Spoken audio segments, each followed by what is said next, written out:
सभी को नमस्कार। आज की हमारी क्लास एचबीपी फर्स्ट ईयर के लिए इंट्रोडक्टरी वेटरनरी एनाटॉमी की है और एनाटॉमी के अंतर्गत अपन आज पढ़ेंगे एनिमल स्केलेटन के बारे में।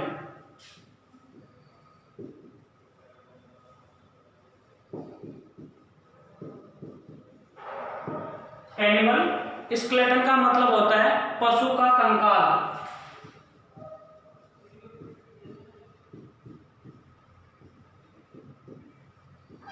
और इस चैप्टर के अंतर्गत अपन निम्न पशुओं के कंकाल के बारे में पढ़ेंगे। सबसे पहले अपन पढ़ेंगे स्केलेटल ऑफ काउ।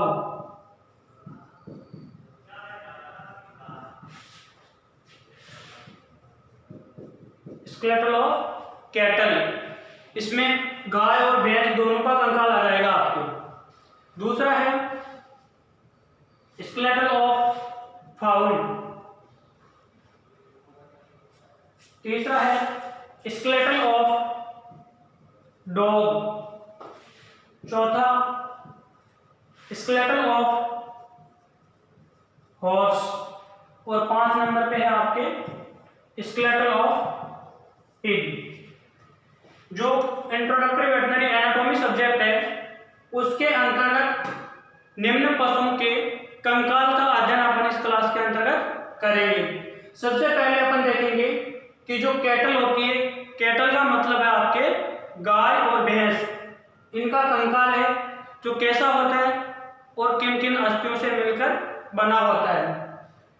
उसके बाद फाउल के स्केलेटन के बारे में देखेंगे, डॉग के स्केलेटन के बारे में, हॉर्स एंड पिग, इन सभी के स्केलेटन के बारे में अपन पढ़ेंगे।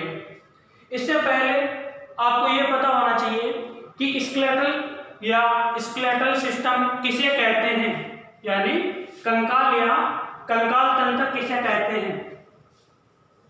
साथ के साथ में नोट करते जाना आप अपने रजिस्टर में।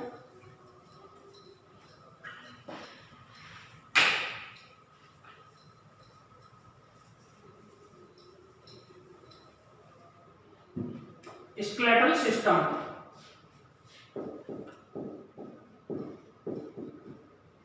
स्केलेटल सिस्टम यानी कि कंकाल तंत्र।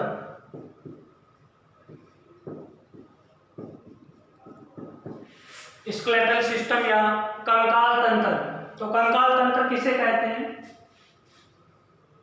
अस्थियों,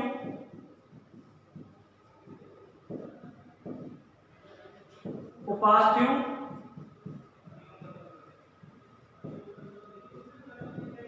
अस्थियों, उपास्थियों व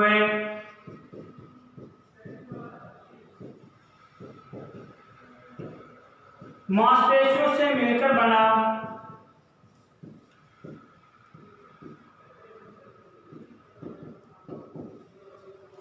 अस्थियों, अस्थियों, उपास्थियों व मांसपेशियों से मिलकर बना शरीर का ढांचा कंकाल तंत्र कहलाता है।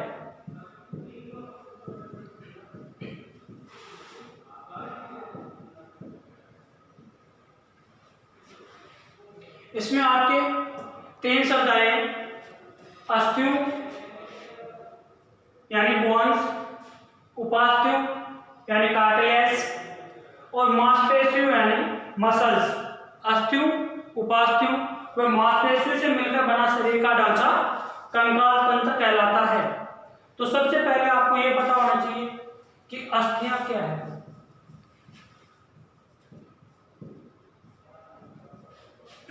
अस्थियां किसे कहते हैं या अस्थि क्या है? तो अस्थि किसे कहेंगे? अस्थि में कोशिकाओं, अस्थि में कोशिकाओं को बोलते हैं ओसियस सेल्स,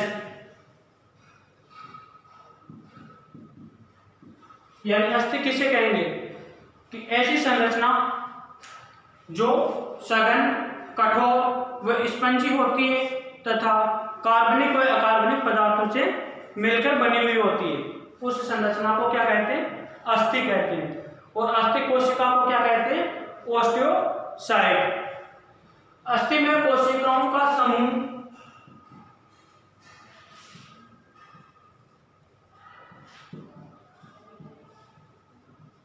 मिलकर, अस्थि में कोशिकाओं का समूह मिलकर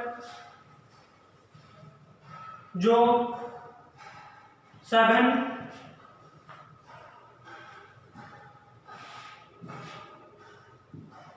कठोर व स्पंजी संरचना का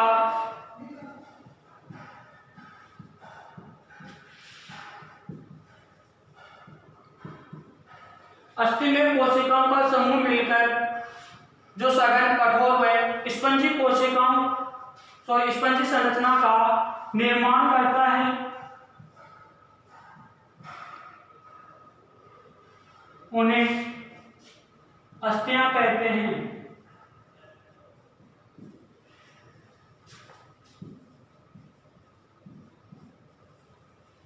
ठीक है। अब आपको पूछे कि अस्थियां प्रकृति में कैसी होती है या अस्थियों की नेचर कैसे होती है?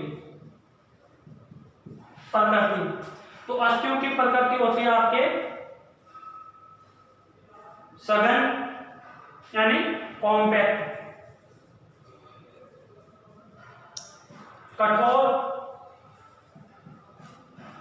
यानी हार्ड और स्पंजी। अस्थियां प्रकृति में कठोर, सघन व स्पंजी होती है। इसके अलावा अस्थि में कार्बनिक व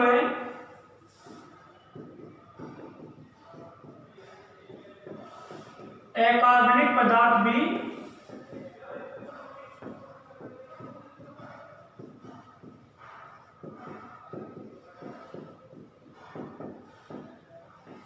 पाए जाते हैं। अस्थि में कार्बनिक व अकार्बनिक पदार्थ भी पाए जाते हैं। कुल अस्थि के 75% भाग में ठोस पदार्थ होते हैं।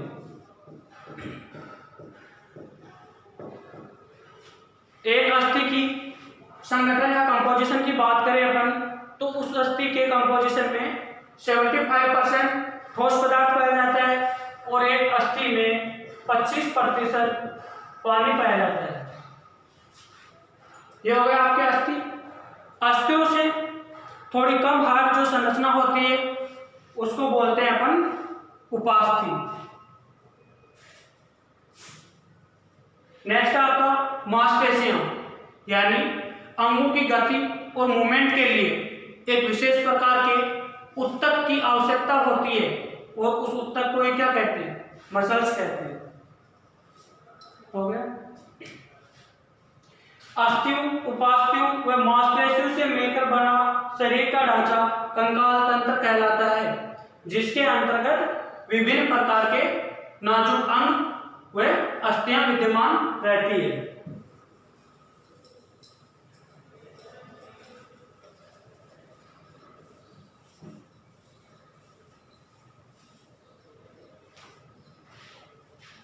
इसके अलावा दो बातों के बारे में और पढ़ना आपको। एक होती है टेंडन और दूसरा है लिगामेंट। ये दो संरचनाएं हैं जो कंकाल के अंतर्गत और भी पाई जाती है। मैंने बताया था कि कंकाल किन किन चीजों से मिलकर बना होता है? अस्थियां, उपास्थियां,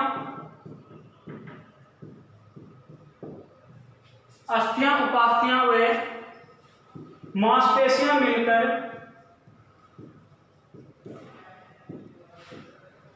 जो संरचना बनाती है उस संरचना को अपन क्या कहते हैं? स्केलेटन या कंकाल।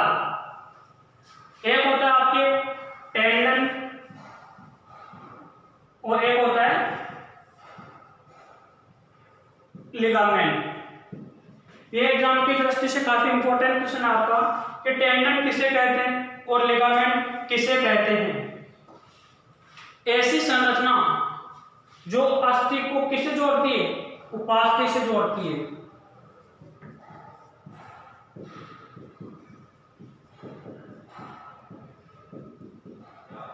वह संरचना जो अस्थियों को उपास्थियों से जोड़ती है उस संरचना को क्या कहते हैं? टेंडन कहते हैं। ठीक है। दूसरा शब्द है आपके लिगामेंट। लिगामेंट का मतलब होता है वह संरचना जो अस्थि को अस्थि से जोड़ती है उस संरचना को क्या कहते हैं? लिगामेंट कहते हैं, यानी बोन टू बोन। इसमें हो जाएगा बोन टू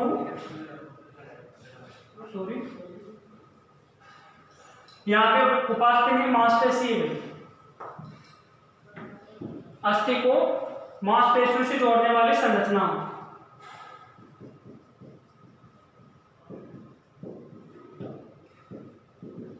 ये करेक्शन कर लेना भाई। टेंडन किसे कहेंगे? वह संरचना जो अस्थि को मांसपेशी से जोड़ती है उस संरचना को टेंडन बोलते हैं। दूसरा आपके लिगामेंट, यानी वह संरचना जो अस्थि को अस्थि से जोड़ती है उसे लिगामेंट कहते हैं। Bone to muscles. टेंडन का मतलब होता है बोन टू मसल्स और लिगामेंट का मतलब होता है बोन टू बोन। इस दोनों में से एक क्वेश्चन है जो आपके एग्जाम पॉइंट ऑफ व्यू से काफी इंपॉर्टेंट चीज है। एग्जाम में काफी इंपॉर्टेंट होता है टेंडन और लिगामेंट। तो इसमें आपको दोनों में से एक चीज को याद रखना है कि लिगामेंट किसे कहते हैं और टेंडन किसे कहते हैं। अगर एक चीज याद हो गई तो दूसरी चीज अपने आप हो जाएगी। यानी एक तो ऐसी संरचना है जो अस्थि को अस्थि से जोड़ती है और एक ऐसी संरचना है जो अस्थि को मांसपेशी से जोड़ती है। इसमें से आपको एक चीज याद रखनी है, तो इसमें से आप लिगामेंट याद रखना कि अस्थि को अस्थि से जोड़ने वाली संरचना उसको क्या कहते हैं? लिगामेंट। और अस्थि को मांसपेशी से जोड़ने वाली संरचना को टेंडन कहते हैं। इसको याद करने का एक ही तरीका है, बीबी लाल। कोई भी बीबी हो, जब उसको गुस्सा आता है तो कैसी हो जाती है? लाल हो जाती है। तो बीबी लाल यानी बोन टू बोन लिगामेंट। वह संरचना जो अस्थि को अस्थि से जोड़ती है उसे क्या कहते हैं? लिगामेंट। BBL या बीबी लाल। यानी जब बीबी को गुस्सा आता है तो बीबी क्या हो जाती है? लाल हो जाती है। तो इसे आपको याद आ जाएगा, लाल का मतलब है लिगामेंट। इसके अलावा जो अपना कंकाल होता है वो चाहे पशु का कंकाल हो चाहे मनुष्य का कंकाल हो, उस कंकाल को बाह्य स्थिति के आधार पर दो भागों में विभाजित किया जाता है। बाह्य स्थिति के आधार पर बता रहा हूं।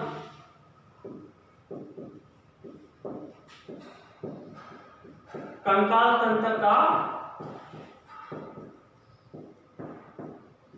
वर्गीकरण, वो भी किस आधार पर है?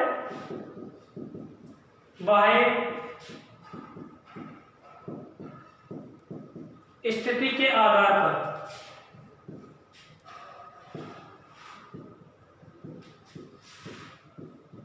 बाह्य स्थिति का मतलब होता है कि अपन पशु शरीर को बाहर से देखने के आधार पर उस कंकाल को अपन दो भागों में बांटेंगे। एक होता है बाह्य कंकाल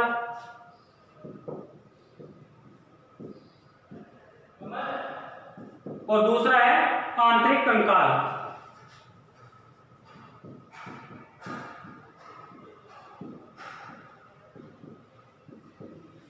जो बाह्य कंकाल होता है वो क्या करता है? शरीर के बाहर की ओर स्थित होता है। बाह्य कंकाल शरीर के बाहर की तरफ स्थित होता है। आंतरिक कंकाल शरीर के अंदर पाया जाता है। जो बाह्य कंकाल है वो क्या करता है कि पशु का बाहरी रूप तैयार करता है, चाहे पशु हो चाहे मनुष्य हो, उसका बाह्य ढांचा है वो तैयार करता है। इसमें बाह्य कंकाल में अपन किस किस का अध्ययन करेंगे? मैं कशेरुकी जंतुओं की बात कर रहा हूं जो वर्टिब्रल कॉलम युक्त है, कशेरुकी जंतु है। उनमें बाह्य कंकाल में अपन किस किस का अध्ययन करेंगे? नाखून, पंजे, खुर, बाल, त्वचा, ये सब क्या है? बाह्य कंकाल के पार्ट है। बाल, नाखून, पंजे, खुर, ये सब क्या है? बाह्य कंकाल के पार्ट है। दूसरा आपका आंतरिक कंकाल। आंतरिक कंकाल है जो शरीर के अंदर की तरफ पाया जाता है और शरीर के अंदर पाए जाने वाले आंतरिक नाजुक अंगों की रक्षा करता है। इसके अंतर्गत किस किस का अध्ययन करेंगे अपन? आंतरिक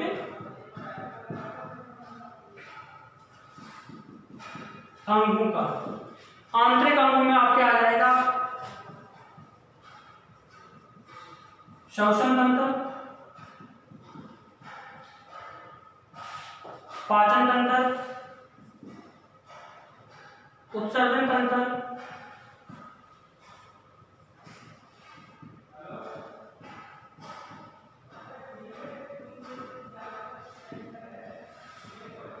परिसंचरण तंत्र, जनन तंत्र। जितने भी अंग है या जितने भी तंत्र है जो शरीर के अंदर की तरफ पाए जाते हैं, बाह्य रूप से या नग्न आंखों से बाहर से देखने पर अपने को नहीं दिखाई देते, वो सभी है जो आंतरिक कंकाल के अंतर्गत आते हैं। ठीक है, ये बाह्य स्थिति के आधार पर कंकाल को अपन ने दो भागों में बांट दिया। एक आपके बाह्य कंकाल और दूसरा है आंतरिक कंकाल। अब अपन देखते हैं कि अपने को यहाँ पे सब्जेक्ट कौन सा आपका? Introductory veterinary anatomy.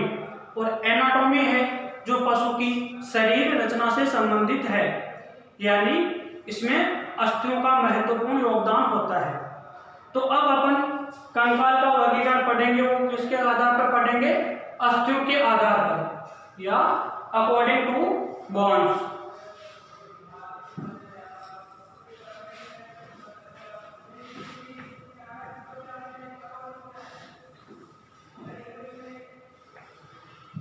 मेरे साथ के साथ नोट करते जाना आप।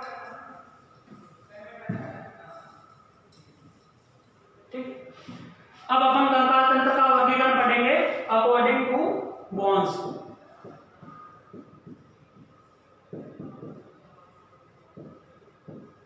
यानी अस्थियों के आधार पर।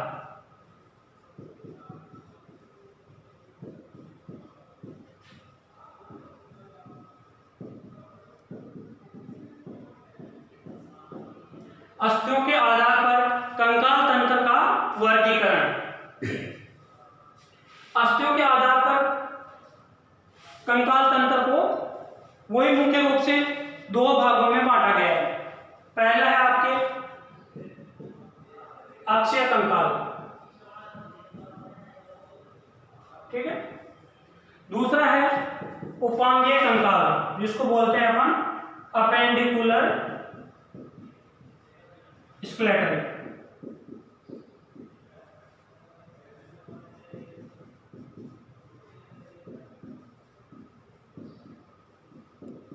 उपांगीय कंकाल और ये है आपका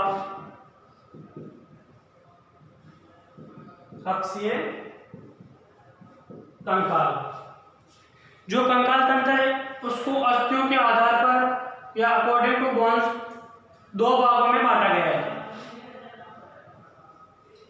बाह्य स्थिति के आधार पर दो भागों में बांटा था, आंतरिक कंकाल और बाह्य कंकाल। और अस्थियों के आधार पर भी कंकाल तंत्र को दो भागों में बांटा जाता है। एक होता है अक्षीय कंकाल, दूसरा होता है उपांगीय कंकाल। जो अक्षीय कंकाल है आपका, उस अक्षीय कंकाल में अपन किस किस का अध्ययन करते हैं? स्कल,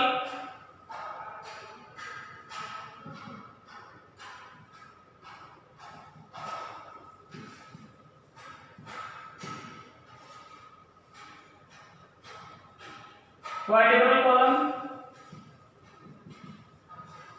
रिब्स और स्टर्नम। अक्षीय कंकाल के अंतर्गत स्कल यानी खोपड़ी की अस्थियों का अध्ययन करेंगे, वर्टिब्रल कॉलम की अस्थियों का अध्ययन करेंगे, पसलियों की संख्या का अध्ययन करेंगे और स्टर्नम अक्षीय कंकाल के अंतर्गत स्कल, वर्टेब्रल कॉलम, रेब्स और स्टर्नम का अध्ययन किया जाता है। यहाँ से काफी इंपॉर्टेंट क्वेश्चन बनता है आपका।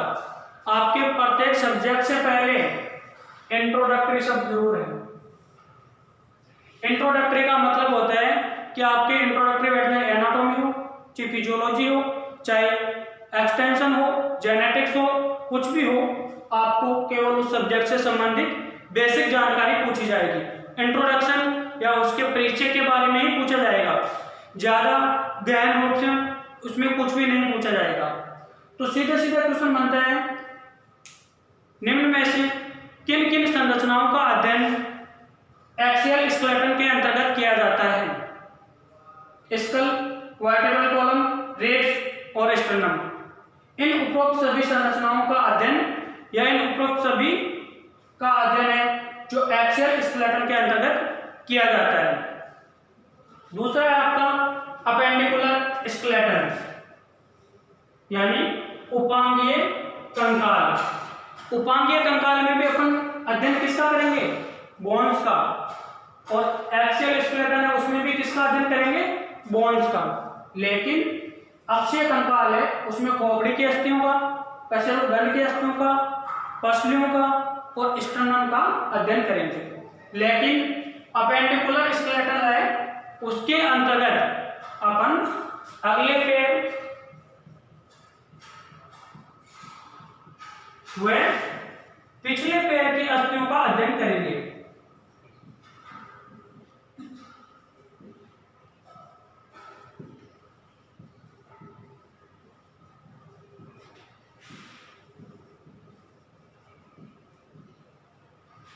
जो अपेंडिकुलर स्केलेटन है उसके अंतर्गत अगले पैर व पिछले पैर की अस्थियों का अध्ययन करेंगे।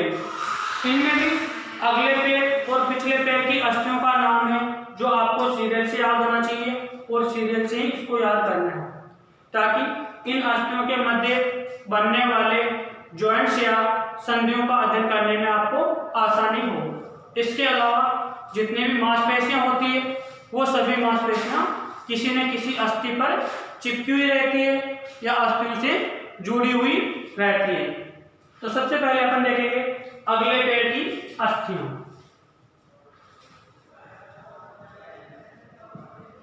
Scapula, humerus, radius ulna,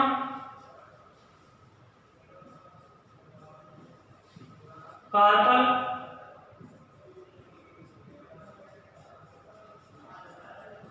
metacarpal और डिजिट्स। अगले पैर में निम्न अस्थियों का अध्ययन किया जाता है: scapula, humerus, radius ulna, carpal, metacarpal और डिजिट्स। इनका अध्ययन है जो अगले पैर के अंतर्गत किया जाता है या अगले पैर की अस्थियों के अंतर्गत किया जाता है। इसमें से भी सीधा सीधा क्वेश्चन पूछा जाएगा कि अगले पैर में किन किन अस्थियों का अध्ययन किया जाता है।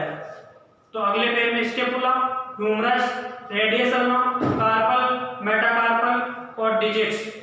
इन 6 अस्थियों का अध्ययन अगले पैर की अस्थियों के अंतर्गत किया जाता है। दूसरा है आपके पिछले पैर की अस्थियां। इसमें आपके हिप बोन या ओस्कोक्सी या पेल्विक बोन, तीनों एक ही नाम है। दूसरा है फीमर,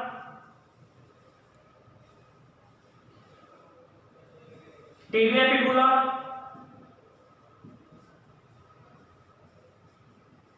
टार्सल, मेटाटार्सल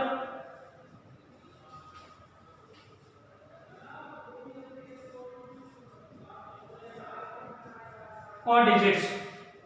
पिछले पैर में भी निम्न 6 अस्थियों का अध्ययन किया जाता है: hip bone, femur, tibia fibula, tarsal, metatarsal और डिजिट्स का अध्ययन है जो पिछले पैर की अस्थियों के अंतर्गत किया जाता है। इन अस्थियों के नाम है जो आपको सीरियल से याद रखने हैं ताकि इन अस्थियों के मध्य बनने वाले जॉइंट्स का अध्ययन करने में आसानी हो। इसके अलावा जो प्रत्येक अस्थि होती है उस अस्थि से कौन सी मांसपेशी आकर जुड़ती है वो भी आपको इस प्रत्येक अस्थि के साथ ही बताया जाएगा। तो जो पशु का कंकाल तंत्र होता है उस कंकाल तंत्र को बाह्य स्थिति के आधार पर दो भागों में बांटा अपन ने, बाह्य कंकाल और आंतरिक कंकाल। अस्थियों की संरचना के आधार पर या अस्थियों के आधार पर पशु के कंकाल तंत्र को दो भागों में बांटा जाता है। एक होता है अक्षीय कंकाल, दूसरा होता है उपांगीय कंकाल। अक्षीय कंकाल में स्कल, वर्टिब्रल कॉलम, रेब्स और स्टर्नम का अध्ययन किया जाता है, जबकि उपांगीय कंकाल में अगले पैर व पिछले पैर की अस्थियों का अध्ययन क्रमशः किया जाता है या सीरियल वाइज किया जाता है। अगले पैर की अस्थियां scapula, humerus, radius ulna, carpal, metacarpal और डिजिट्स है। इसी प्रकार पिछले पैर की अस्थियां hip bone, femur, tibia fibula, tarsal, metatarsal और डिजिट्स है। नेक्स्ट क्लास में अपन पढ़ेंगे कि पशु के उपांगीय कंकाल की अस्थियां, और उपांगीय कंकाल की अस्थियों में भी अपन पढ़ेंगे अगले पैर की अस्थियां। आज के लिए इतना ही।